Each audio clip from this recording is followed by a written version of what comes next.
So we got a new blog post about Hytale's NPC Framework. Let's see what it has to offer.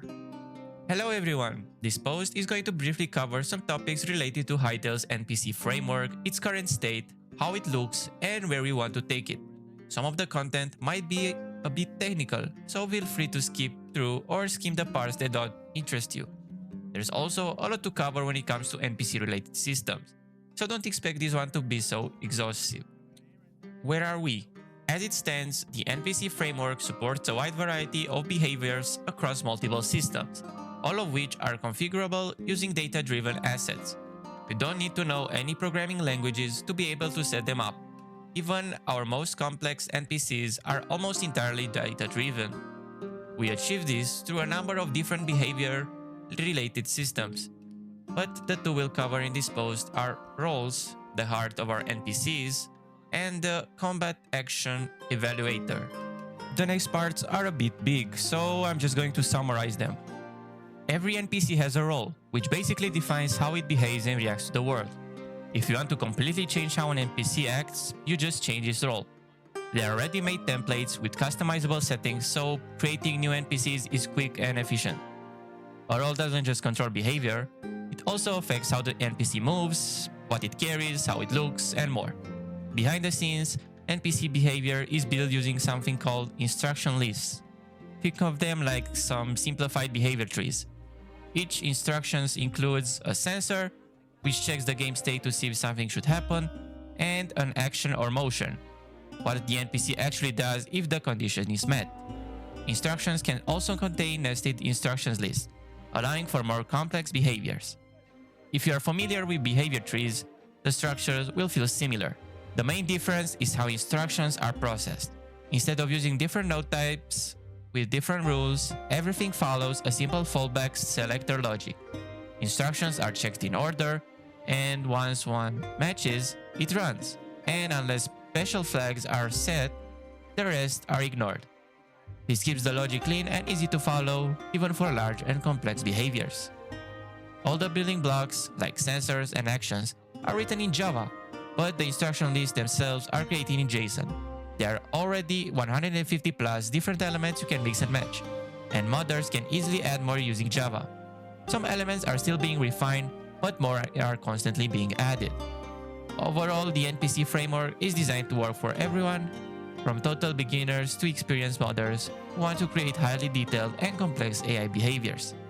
So for example, you can take a sheep that normally behaves as neutral livestock, using a template animal neutral setup, and turn it aggressive simply by switching its role to something like template predator. Instruction lists already allow for flexible combat behavior, but things get complicated when an NPC needs to decide when to use specific abilities instead of just performing basic attacks. That's why the combat action evaluator exists. It works alongside the NPC's main behavior and handles smart, real-time combat decisions. Each ability is given conditions, like low HP, nearby enemies, or a player sneaking behind, and the system evaluates and weights them to choose the best action. This makes combat feel more dynamic and less predictable with less configuration work. The trade-offs? A steeper learning curve, slightly less performance, and occasionally unexpected behavior.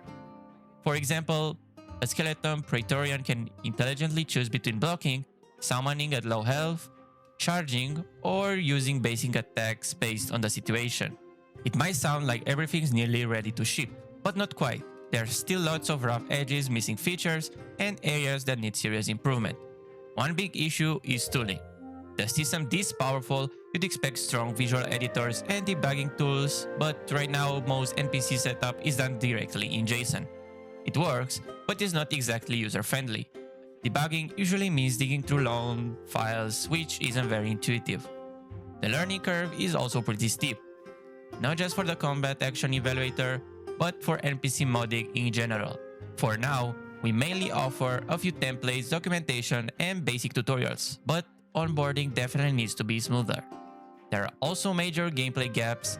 NPCs don't position well in combat, don't properly avoid or flock, and movement systems are limited.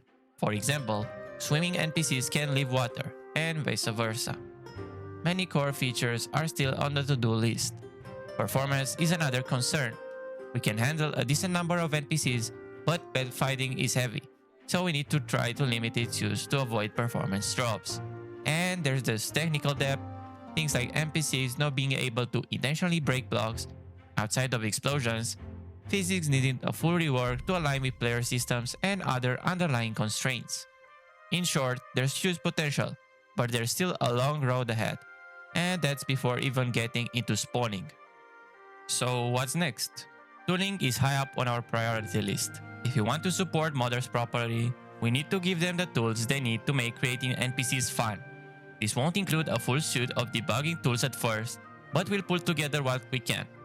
We also need to address the issues with pathfinding and movement while dealing with technical depth to ensure that we're not creating performance bottlenecks when players face off against multiple NPCs in complex environments. There's a lot we can improve on here to make sure that combat feels enjoyable even at this early stage.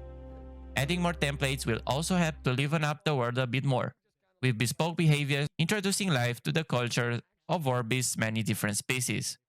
These are also intended to serve as further inspiration and examples for modders seeking to create their own more complex NPCs, or can be used directly if the behavior fits. All of these leads towards the potential for creating proper bosses, encounters that will push all of our PvE systems to their absolute limits. There's a lot of work required to reach this point, far more than has been listed here, but we're laying it out step by step and working our way through it. With a bit more time, we'll make it all work. So there you have it. Pretty heavy info blog post, but it was a fun read. So yeah, see you in the next one.